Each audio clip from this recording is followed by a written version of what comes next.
Hello friends, welcome to our channel Gyan Ganga Ayurveda classes में। आज हम लोग बात करने वाले हैं शास्त्रों में वर्णित मैथुन कर्म अर्थात सेक्स के बारे में।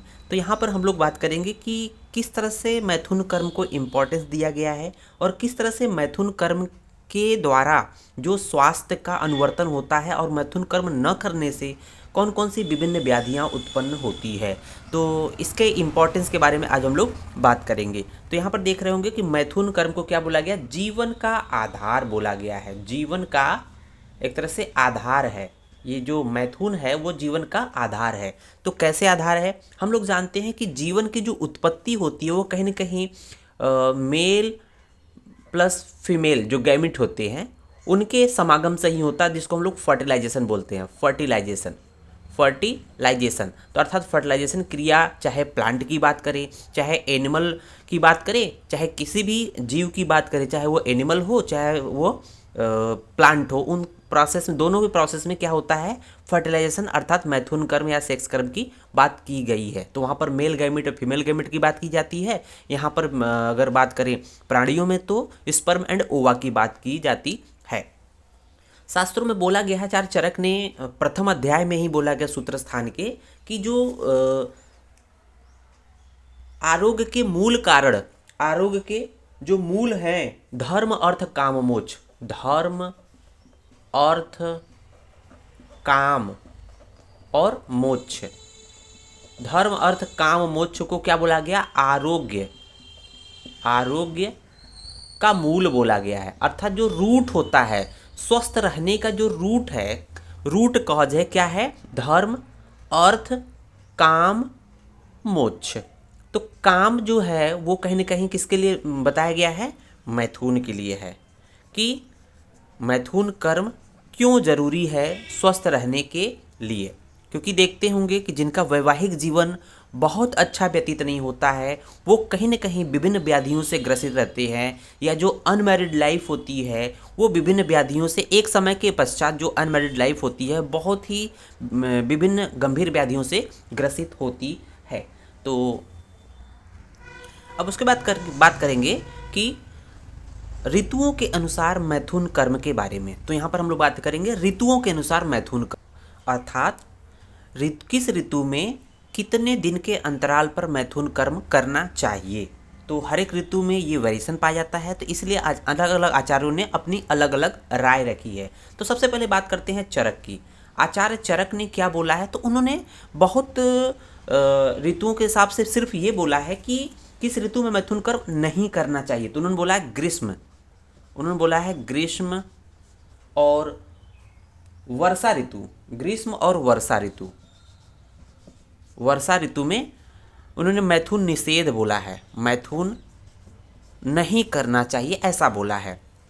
मैथुन जो है किस ऋतु में नहीं करना चाहिए, ग्रीष्म और वर्षा ऋतु में। तो ग्रीष्म और वर्षा ऋतु में क्या होता है, वर्षा ऋतु कहीं ना कहीं त्रिदोष का प्रकोप होता है, त्रिदोष का प्रकोप होता है, तो इसलिए शायद बोला होगा कि इसमें नहीं करना चाहिए। साथ ही साथ ग्रीष्म ऋतु में ऑलरेडी टेम्परेचर बढ़ा होता है, तो शीतल चीज़ों का आलिंगन की बात की गई है, लेकिन मैथुन कर्म से बचा है। कहीं ना कहीं इसमें बोला गया है कि जो सुंदर स्त्रियों का आलिंगन बोला है, लेकिन मैथुन कर्म के लिए परहेज बोला है।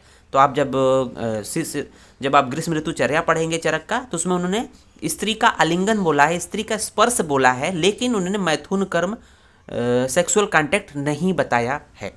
अब बात करते हैं आचार्य सुश्रुत की। सुश्रुत ने क्या बोला है मैथुन कर्म के बारे में अकॉर्डिंग टू ऋतुओं के हिसाब से। तो सुश्रुत ने बोला है कि सभी ऋतुओं में 3-3 दिन पर, उन्होंने क्या बोला है, सभी ऋतुओं में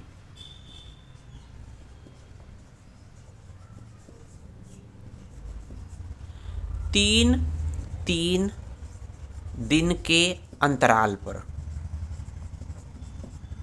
अर्थात 3-3 डेज के अल्टरनेट पर आप देखेंगे अंतराल पर मैथुन कर्म की बात की है, सभी ऋतुओं में 3-3 दिन के अंतराल पर। लेकिन बट ग्रीष्म ऋतु में 15-15 दिन पर। तो ग्रीष्म ऋतु में क्या बोला है, 15-15 दिन के अंतराल पर, अर्थात सभी ऋतुओं में, चाहे शिशिर हो, चाहे बसंत हो, चाहे वर्षा हो, चाहे शरद हो, जो भी 5 ऋतुएं हैं मतलब टोटल 6 ऋतुएं होती हैं, इसमें ग्रीष्म को छोड़कर सभी ऋतुओं में उन्होंने कहा 3-3 दिन के अंतराल पर मैथुन कर्म करना चाहिए। और ग्रीष्म ऋतु जो कि गर्मी की ऋतु होती है, उस ऋतु में 15-15 दिन के अंतराल पर मैथुन कर्म की बात कही है।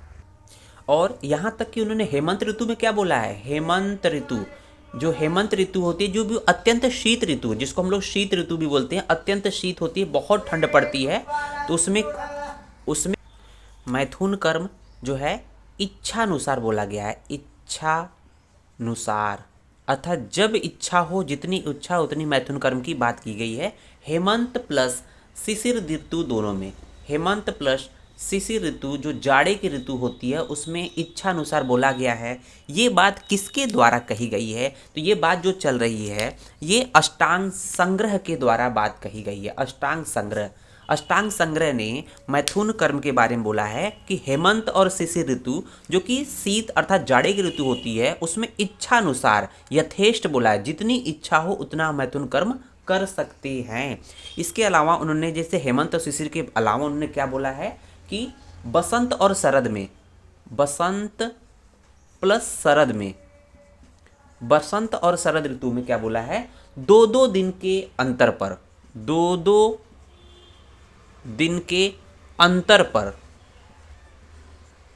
पर मैथुन कर्म की बात कही है। अब देखेंगे बसंत और शरद हो गया, बचा क्या, वर्षा और ग्रीष्म में, वर्षा और ग्रीष्म ऋतु में क्या बोला है, 15-15 दिन के अंतराल पर। तो सुश्रुत भी 15-15 दिन के अंतराल बोलते हैं, लेकिन वहाँ पर सिर्फ ग्रीष्म ऋतु में बोले थे।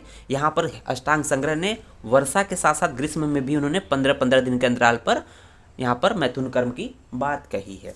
अब बात करते हैं कि अन्य अगर मैथुन कर्म न किया जाए, कैसे किस स्थिति में करना है, उसके बारे में बात करते हैं। तो जो पुरुष उत्तान होकर मैथुन करता है, जो पुरुष उत्तान होकर मैथुन कर्म करता है, तो जो मैथुन कर्म करने का सामान्य नियम होता है कि पुरुष जो है नीचे रहेगा, जो पुरुष है वो नीचे रहेगा, पुरुष जो है ऊपर रहेगा, अर्थात उसका पेट नीचे रहेगा, जो पेट नीचे रहेगा, और जबकि स्त्री जो होगी, जो सामान्य जो नियम होता है वो नीचे रहेगी, और ये बात कही गई। लेकिन इस स्थिति में क्या है कि पुरुष उत्तान होने का मतलब क्या है कि पुरुष नीचे है। इस स्थिति में क्या है, पुरुष नीचे है, अर्थात उसका पेट ऊपर है, ठीक है। तो उस स्थिति में मैथुन अगर करता है, या मतलब उत्तान होकर मैथुन करता है, या मतलब नीचे होकर मैथुन करता है, स्त्री ऊपर है और पुरुष नीचे है, उस स्थिति में या शुक्र के वेग को रोकता है, शुक्र के जो वेग होते हैं उसको रोकता है, शुक्र के वेग को रोकता है, या उत्तान होकर मैथुन करता है, तो उससे कौन कौन से रोग होंगे, इसके बारे में अष्टांग संग्रह ने क्लियर कट कहा है। उसको वृद्धि रोग याद कर लीजिएगा, वृद्धि रोग, प्रमेह मतलब डायबिटीज से ग्रसित होगा, डायबिटीज। तो ये बहुत ही कॉमन सी चीज़ है कि जब आप क्लिनिक में बैठेंगे, जब भी कोई डायबिटिक का रोगी आएगा, जब भी कोई प्रमेह का पेशेंट आएगा, आप उससे हिस्ट्री जरूर लेना कि आपने अंतिम बार मैथुन या सेक्स कब किया था। तो उसका जवाब होगा कि सर हमने 2 से 3 साल हो गए, कुछ इस तरह का उसका रिप्लाई आता है। तो देखेंगे कि मैथुन कर्म न करने से भी डायबिटीज या प्रमेह के रोगी या डायबिटीज़ रोग होते हैं। तो ये आपके हिस्ट्री के अकॉर्डिंग डिसाइड करेगा। साथ ही साथ क्या है, शर्करा रोग जिसको हम लोग अश्मरी बोलते हैं, शर्करा जिसको हम लोग देखते हैं अश्मरी या स्टोन, अश्मरी, शर्करा रोग अश्मरी, इसको हम लोग क्या बोलते हैं, स्टोन। तो इसको हम लोग आचार्यों ने क्या बोला है, शुक्र अश्मरी, इसको आचार्यों ने बोला है शुक्र अश्मरी। जो स्टोन शुक्र के रुकने की वजह से हो रहा है उसको बोलेंगे शुक्र अश्मरी, ठीक है ना। तो अष्टांग संग्रह ने क्लियर कट बोला है कि किस कंडीशंस में मैथुन कर्म करने से या किस कंडीशन में रोग होते, तो उन्होंने बोला कि जो व्यक्ति उत्तान होकर मैथुन करता है, अर्थात अपने आप को नीचे रखता है, स्त्री को ऊपर रखता है, या शुक्र के वेग को रोकता है, या मतलब शुक्र का वेग आने के बाद उसको रोकता है, तो उस स्थिति में उस व्यक्ति या उस रोगी को व्यक्ति को मनुष्य को वृद्धि रोग हो जाएगा। या वृद्धि रोग मतलब हर्निया बोलते हैं, वृद्धि रोग को हर्निया बोलते हैं आयुर्वेद में, मतलब मॉडर्न में हर्निया, ठीक है ना, हर्निया बोलते हैं। और प्रमेह डायबिटीज़ हो जाएगा, साथ ही साथ शर्करा रोग हो जाएगा। शर्करा रोग को मतलब अस्मरी का एक टाइप होता है जिसको आयुर्वेद में शुक्र अस्मरी बोला गया है, क्योंकि ये शुक्र के वेग को रोकने से हुआ है। इसके बाद देखेंगे अष्टांग संग्रह के मत के बाद हम लोग अष्टांग हृदय के मत के बारे में जानेंगे। उन्होंने मैथुन कर्म के बारे में क्या शास्त्रोक्त विधि बताई है, तो उन्होंने बोला है शीतकाल में। शीतकाल में, शीतकाल में, शीतकाल का मतलब समझ रहे हैं कि आपका दो ऋतुएं होती हैं, एक तो होती है हेमंत और दूसरा शिशिर। हेमंत और शिशिर, इन दोनों ऋतुओं में क्या बोला गया है कि इन दोनों बोला गया है कि बाजीकरण औषधियाँ, जो बाजीकरण औषधियाँ का सेवन करने के पश्चात आपको इच्छानुसार मैथुन कर्म करें। अर्थात यहाँ पर हर एक आचार्य ने जो शीतकाल होता है अर्थात हेमंत और शिशिर ऋतु होती है उसमें इच्छानुसार मैथुन कर्म करने की बात कही है। जितनी इच्छा हो उतनी बार मैथुन करने की बात कही है। तो उन्होंने बोला है कि बाजीकरण औषधियों का सेवन करना चाहिए, अर्थात जो मैथुन कर्म को बढ़ावा देते हैं बाजीकरण औषधियाँ जो होती है। उसके हिसाब से देखेंगे दूसरा, अब ये दो ऋतुएं होंगे, हेमंत और शिशिर हो गया अर्थात शीतकाल हो गया। उसके बाद बात करते हैं शरद और बसंत। शरद और बसंत ऋतु में किस तरह से बताया है, तीन दिन छोड़कर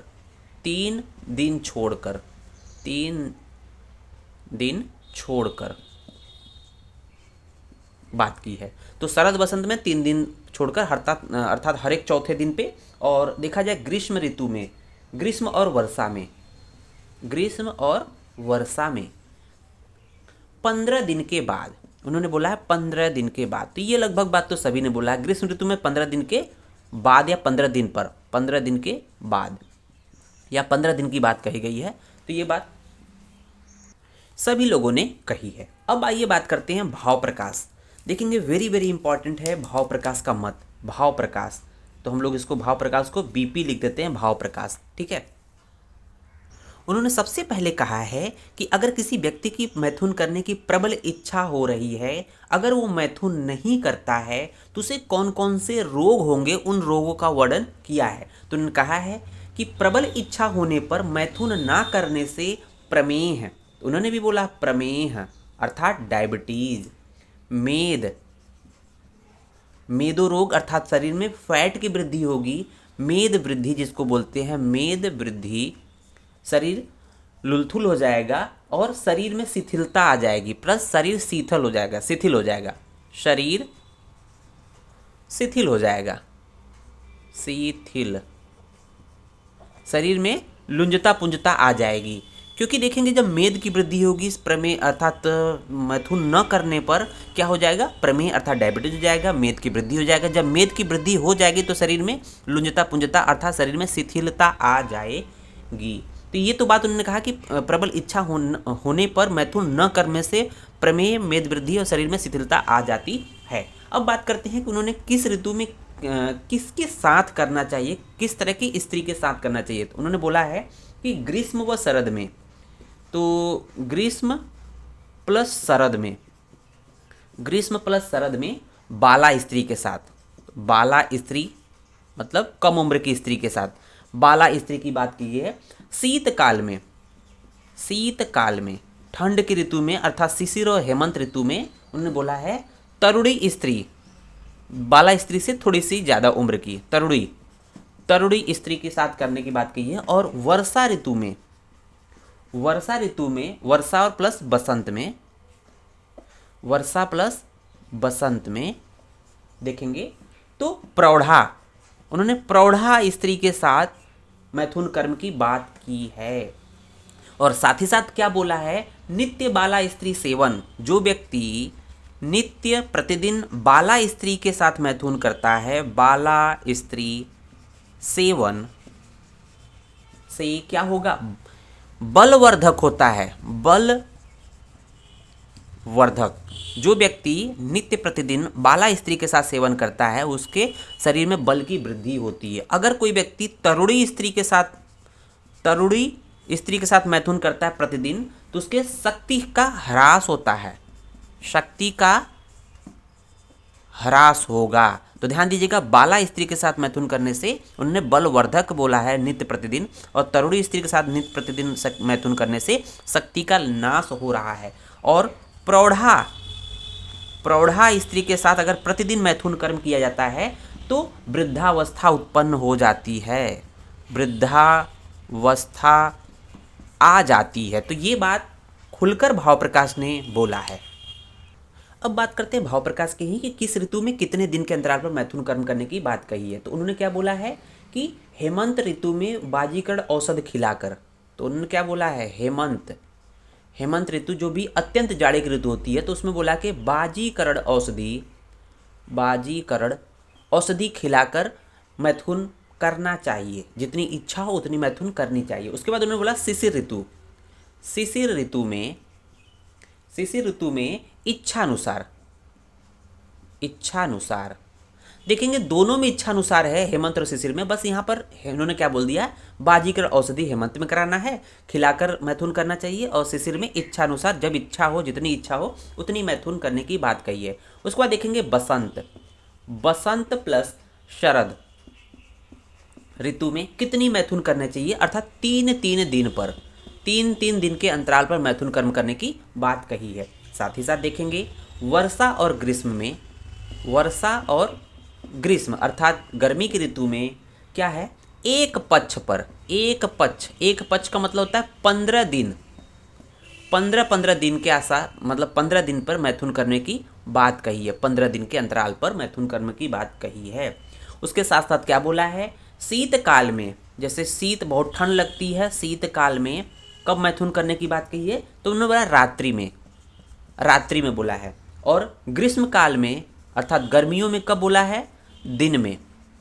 उन्होंने बोला शीतकाल है ठंडे की ऋतु में रात्रि में मैथुन कर्म करना चाहिए, और गर्मियों के दिन में मैथुन कर्म करना चाहिए। और बसंत में जो बसंत या जो गुलाबी ठंडी जिसको बोलते हैं, दिन या रात दोनों, दिन या रात किसी भी समय मैथुन कर सकते हैं, उसमें कोई नहीं। वर्षा ऋतु में क्या बोला गया है कि मैथुन तब न करें जब आसमान में बादल गरजे, तब मैथुन न करें। तो ये बात कही है भाव प्रकाश ने।